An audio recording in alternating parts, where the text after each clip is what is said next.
बिस्मिल्लाहिर्रहमानिर्रहीम। 1.5 कप हमने लेना है पानी का। हाफ बड़ी इलायची लेंगे, हाफ टेबल स्पून सौंफ की, 2 सब्ज़ इलायचियाँ तोड़ के, हाफ टेबल स्पून सब्ज़ पत्ती, 1 पिंच 1 चुटकी काली पत्ती, 1 टेबल स्पून गुड़, 1 इंच का टुकड़ा अदरक और 2 लौंग। पानी को जोश आने पे हम इसमें ऐड कर देंगे।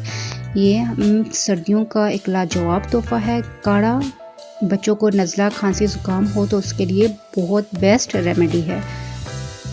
अब इसको कवर कर देंगे। जब हाफ कप रह जाएगा तो हम इसको निकाल लेंगे। ये मेरी वीडियो को लाइक शेयर, मेरे चैनल को सब्सक्राइब ज़रूर करें। अल्लाह हाफिज़, टेक केयर।